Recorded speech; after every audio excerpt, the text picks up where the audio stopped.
بسم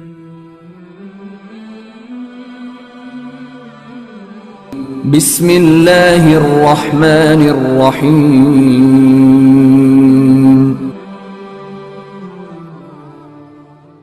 بسم اللہ.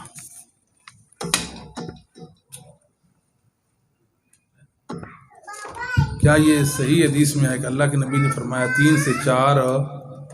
ہاں اچھا جی، کیا ہے؟ کیا یہ صحیح حدیث میں ہے کہ اللہ کے نبی صلی اللہ علیہ وسلم نے فرمایا کہ 3 سے 4 گھنٹے کے بعد صحابہ آپس میں ملا کریں؟ نہیں، ایسی کوئی بات نہیں ہے ثابت. اچھا جی. دوسرا سوال ہے جی، کتنے بچے پیدائش کے بعد بول رہے ہیں جبکہ اس وقت وہ بولنے کے قابل نہیں تھے؟ ہاں جی، کتنے بچے پیدائش کے بعد بولے؟ ایک روایت میں آتا ہے 3 بچے بولے ہیں. یہ تو ہوتا ہے کرامت ہوتی ہے، کرامت. وہ جریج ولی کا واقعہ بھی ہے نا بخاری مسلم میں. ٹھیک ہے جی. عیسیٰ علیہ السلام کے متعلق بھی ہے قرآن کریم میں، ہے نا ثابت جی. تو یہ تو ثابت ہو گیا قرآن و حدیث میں.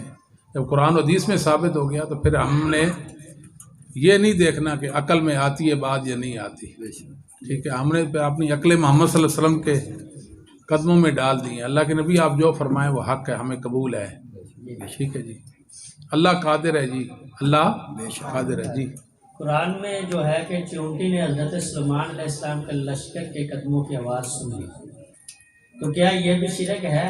کیونکہ دور سے سننا تو اللہ کی صفت ہے بغیر اسباب کے، لیکن یہاں پر تو چونٹی ایسے کر رہے ہیں. یہ دور نزدیک کی تو بات نہیں ہے، بس انہیں سنی ہے، آواز آئی ہے تو سنی ہے نا.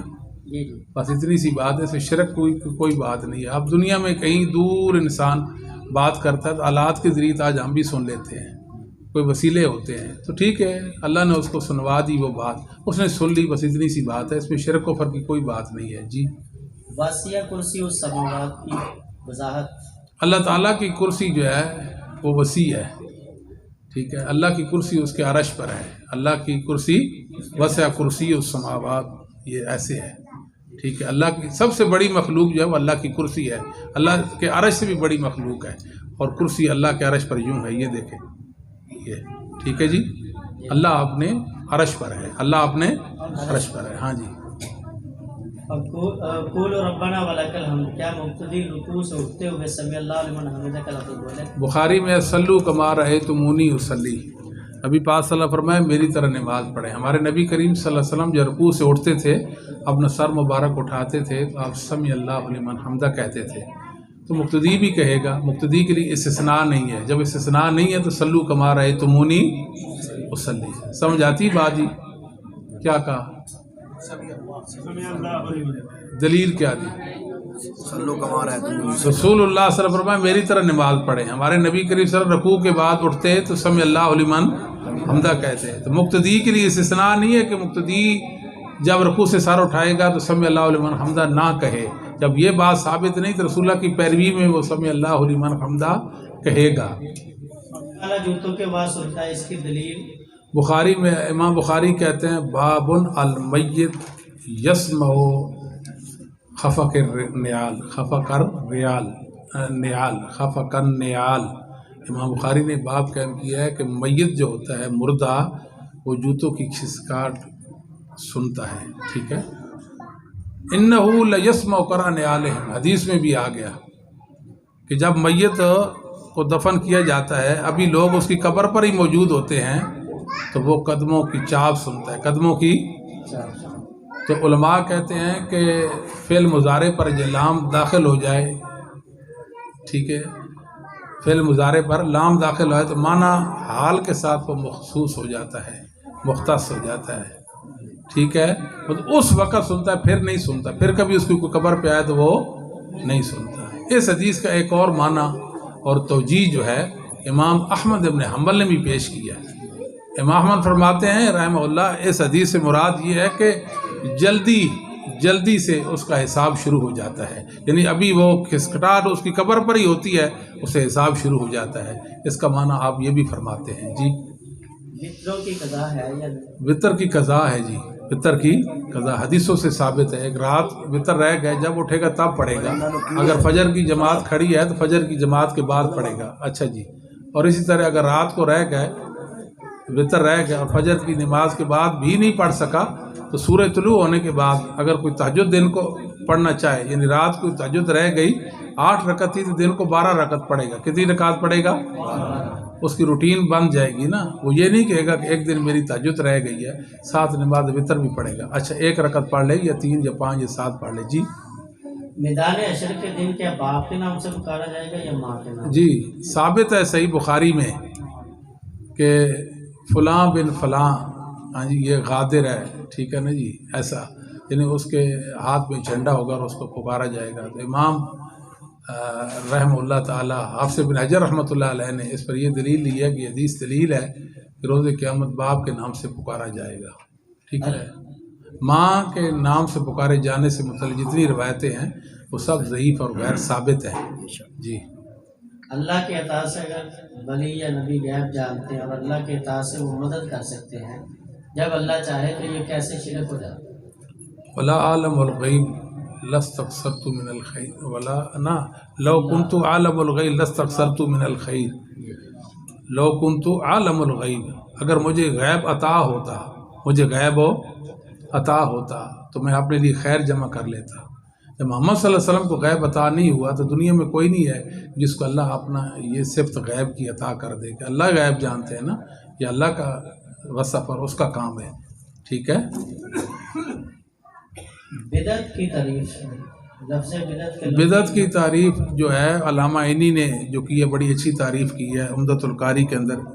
ہی ما لم یکن لہ اصل فی الکتاب والسنہ وقیل اظہار الشیء لم یکن فی عہد رسول اللہ صلی اللہ علیہ وسلم ولا فی زمن الصحابہ. بدعت وہ عمل ہے کہ جس کی اصل، جس کا ثبوت قرآن و حدیث میں نہ ہو، یا دوسرے لفظوں میں بدعت ایسے عمل کو کہتے ہیں جو رسول اللہ صلی اللہ علیہ وسلم اور صحابہ کے دور میں ظاہر نہ ہوا ہو، بعد میں لوگوں نے اس کو نکالا ہو، اس کو بدعت کہتے ہیں. اگر ایک انسان ساری زندگی نماز بھی پڑھے اور ساتھ چوری بھی کرے تو اس انسان کو اس کی نماز کا ثواب ملے گا؟ نہیں، نماز کا تو ثواب ملے گا نا، باقی چوری کا گناہ اس کے سر ہے ہی ہے. ہم یہ تو نہیں کہہ سکتے کہ اس نے جو نماز پڑھی ہے وہ بھی قبول نہیں ہوئی، یہ کہنے کا مجاز نہیں ہے.